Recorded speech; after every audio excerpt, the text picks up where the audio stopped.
If you find yourself repeatedly in relationships that don't last or are not actually fulfilling, this is one area that you might want to look at. The skill sets that a woman is bringing to the relationship are really important for the health of the relationship, because if she's not able to tap into her feminine energy, it's going to be really difficult for you to be in your masculine enough to create something that is sustainable and polarized. My intention with sharing this information is not to create a conversation about bashing women.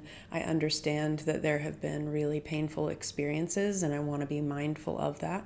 My intention with sharing this is my personal experience and having had conversations with lots of women through the years as a coach and a friend, and the signs that in reflection I can tell that she wasn't actually ready, or that I wasn't actually ready for the type of relationship that you are looking for. That's always the stance that I take, because while everyone's relationship is unique, there are some common skills that I teach to my clients and that are necessary for a healthy relationship to be developed. If you're new to my work, my name's Courtney Shand. I'm a relationship coach.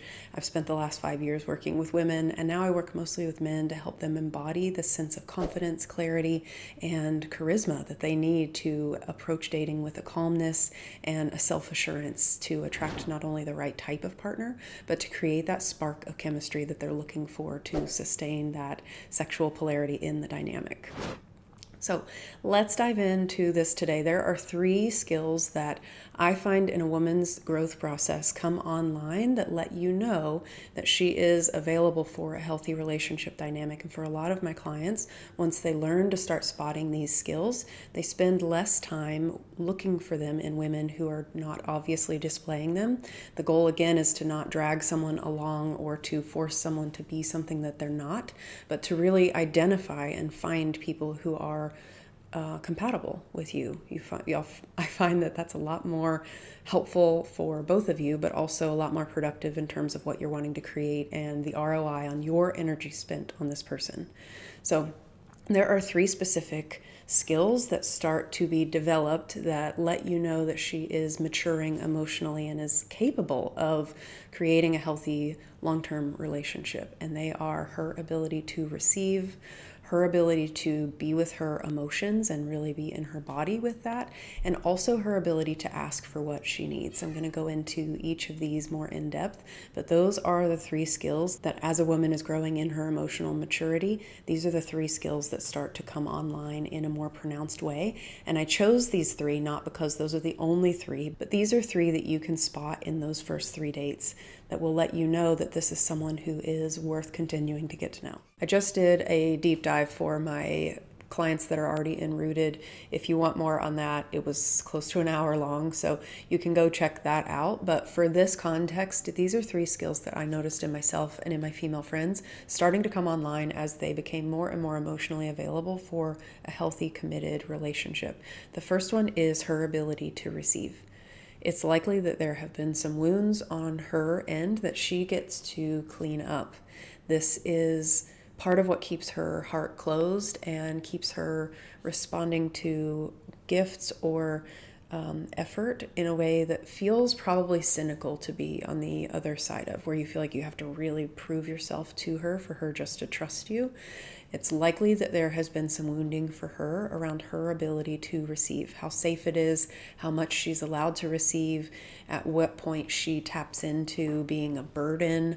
All of these things are her work to be doing. And again, I did a whole training on that because that was something that was requested, is how to know what her work is and how to know if she's actually embodying it. But this will be the outcome that you're looking for, is that her work allows her to receive more. This is where you're going to notice where her limits are. And it can be really vulnerable to be in the receiving role. And that's why this is something that she has to be willing to do from the inside. It's kind of the drawbridge effect.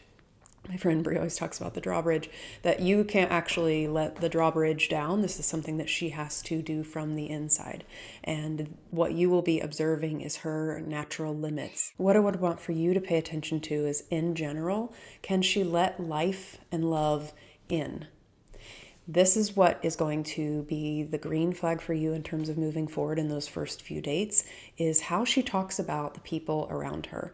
Is she generally open to receiving from her friends? Is she generally open to experiencing life? Those are things that you will be able to see on a practical level in those first few dates. It may take you a little bit of time for her to receive you more fully, but you probably will see on the first few dates if she's able to receive a compliment, or if she allows you to let her go first or open the door. If there's a lot of resistance to these type of gestures, there's probably some wounding on her side that she gets to clean up.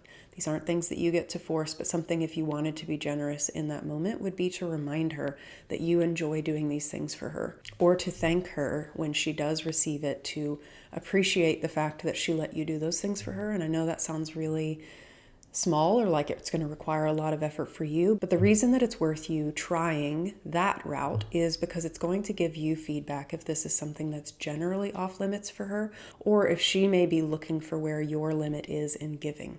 A lot of times women struggle to receive because they generally are not taught, and this is sad, but they are generally not taught that men enjoy giving to them, and generally in the past have an experience or a few where it hasn't been safe to receive, where it's been held over their head, or things have been expected from them, or she is really trying to not come across as entitled. These are some reasons why she may be resisting your efforts. And so by just telling her, I really appreciate you letting me do this for you, or I love being able to do this for you, you're gauging if this is something that she was looking to you to lead on, so that she's not overstepping and assuming that you want to do this thing for her. That is the fine line that she might be walking, and you'll be able to tell that pretty quickly in those first few dates by letting her know that you enjoy doing these things for her or on her behalf. The next thing that you're looking for in a woman who is emotionally maturing and doing her work, part of her work will be learning to ground her emotions. The feminine is fluid, and this means that it's dynamic and always changing, and part of that is her emotional experience. So while you do want for her to be able to be present and able to stay in some discomfort, not necessarily spewing it on you or blaming the relationship or hitting the eject button as soon as things get tricky, if you want to prevent those things down the line, some things that you can look for early on in the first couple dates is how she speaks about feelings. You want for her to be able to have some vocabulary to explain what's happening in her inner world without making it a problem, without making it something that you need to solve. And this will sound like her describing things in more feelings language, things that make her feel happy, things that make her feel excited. You can always ask, how did that make you feel? If you want to see how much language she has in this area and how available she is to talk about those things, you can ask, how did that make you feel? That's a great follow-up question to a lot of things that she is sharing about. What we're looking for in those first few dates is if she's able to soothe herself, if she has the language to talk about her feelings in her inner world, or if she thinks a lot and has a lot of analysis going on. It may be that she's a little bit nervous, and so asking her how she feels about things, asking her follow-up questions of how did that make you feel? Ooh, what are you feeling about this? How does this feel for you? Is going to give her the opportunity to either express those things or for you to be able to see if this is kind of creating a stunned effect for her. This is a skill set that women are actively developing, and I would say across the board right now, all of my clients are actively deepening their emotional language and their ability to be with their emotions. There's a difference between being able to talk about them and intellectually explain them and actually feeling them. So this is what I'm talking about, is the ability to actually feel her emotions. This is relatively new for a lot of my clients, and especially when I was working with women. A lot of the women that were in the helping space, the nurses, teachers, therapists, coaches, they actually found it quite difficult to stay present with certain emotions and to let someone in that space. So I only share that not to add fuel to the ongoing conversation, which I know is happening, about how women can be emotional and dysregulated. But I really want to share that from a human perspective, that this is something that everyone is having to learn. And if we can give humans some grace to be human every now and then, it often comes back around for us in that way too. So what you're looking for is that she can and has the willingness to soothe herself, as well as actively learning new skills and new tools to regulate herself. This is going to be helpful for creating that depth of dynamic later on. If you want to test this further, one thing that you can practice is to just slow things down. Notice what she does in a moment of discomfort or awkwardness, when there's a lull in the conversation. And I know for a lot of my male clients, this is like your worst nightmare too. So be aware, this is something that is going to stimulate her nervous system. But if she is able to regulate in that moment, just take a deep breath, or maybe she will giggle or blush, or you will witness the discomfort in her body. That's actually a really good sign that she is connected with her inner world and she's tracking what's happening on the inside. This isn't to manipulate her or to put her through a test, but if you were going to see how this is playing out, slow the whole conversation down a little bit and just notice how she responds. This can be a really good tell of how connected she is to her own emotional world. The last skill that you want to be looking for in a woman who is emotionally maturing is that she can ask for what she needs. And I want to share a little bit of context from my own experience as well as the women that I've spoken with, because I know that this is a specific one that causes a lot of tension and drama. It feels like an emotional explosion, or where you feel like you're just having to guess and mind read all the time. And I want to just honor that experience and explain from the feminine side what may be happening so that you can work together a little bit more cohesively. That doesn't mean that she doesn't need to be stepping in and asking for what she wants, but for a lot of women, especially when they have this kind of good girl conditioning, which is the sister counterpart to the nice guy conditioning, where she's taught that being feminine is being demure, indirect, harmonious, pleasing, more quiet. All of those things are associated with femininity, whereas being clear and direct and asking for what you're wanting, when you are a woman, those are masculine energy traits. And when you're a woman, those get labeled as bossy, controlling, demanding. And so they have a negative context to them. Ideally, an emotionally mature woman is going to be able to ask for what she wants, and that she doesn't want for you to be guessing all the time, and be able to let you work with her in that. So if you're wanting to not have to guess all the time or feel like you're babysitting someone, you want to be looking for someone who has some input in how things are going. And I know it can be really appealing to want to have all of the control, and that's something you guys can work on together, is how you're going to communicate about that. But if you find that she is really go with the flow and really relaxed and is just open to whatever, something that you might want to challenge or nudge a little bit is to see how she feels about certain decisions.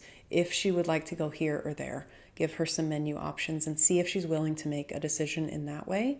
That is going to give you a really good context for how clear she is within herself about what her preferences are in any given moment. The more that you can work on this collaboratively, the more harmonious it will be in the relationship dynamic itself. It's not that you want to be the one calling the shots all the time, because let's fast forward 6 months from now, you're going to feel like you're babysitting and dragging her along, or you're going to feel like she's about to implode and you don't know how to make her happy.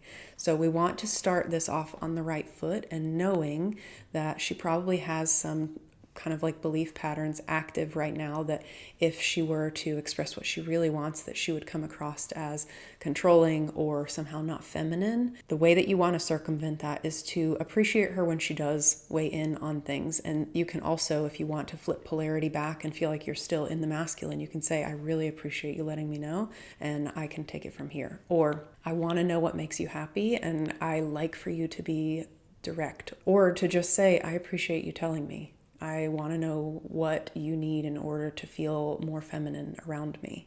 That might be a really great way to see if this is something that she is kind of unlearning, where she's at in that process, or if this is something that she is still actively working on coming up with her own boundaries around. And ideally, you'll be able to see this on the first few dates, just based on how well you guys work together, but to know that if she is inputting into the conversation, to thank her. And if you want to make sure that she is able to drop back into the feminine energy, you can say, I really appreciate knowing what helps you feel more feminine. Thank you for letting me know. And leave it at that. You can take charge from there and lead the rest of the date, the conversation. You can always tune in with her and say, how does this feel for you?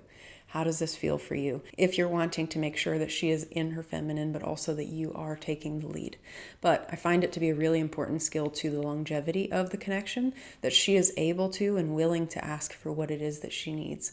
Otherwise, you're going to have this guessing game on your hands, and that creates a lot of tension and drama long term. So I hope this was helpful in understanding from the feminine perspective where her development is coming from, so that you can sense where she's at in her process and understand how to either support her or how much time you want to wait as she develops that skill set. But these are 3 skills that every woman who is coming into more emotional maturity is going to be actively engaging in and developing. Those are 3 that you can look for, and this is how they play out in those first few dates. So she should be able to consciously receive, speak about her emotions from a grounded space, and also ask for what she needs. And if you see these 3 playing out on those first few dates, I would say that this woman is actively working on herself and is mature enough to continue dating.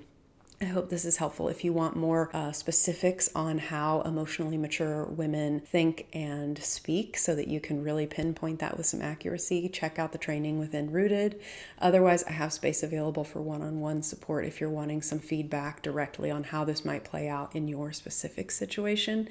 And if you're wanting just some mindset shifts, check out the dating codes. I've just dropped some new resources in there. So for those of you that already have it, now is a great time to check that out because the library has just doubled. So I'm excited to get that information to you, and I will see you guys next week.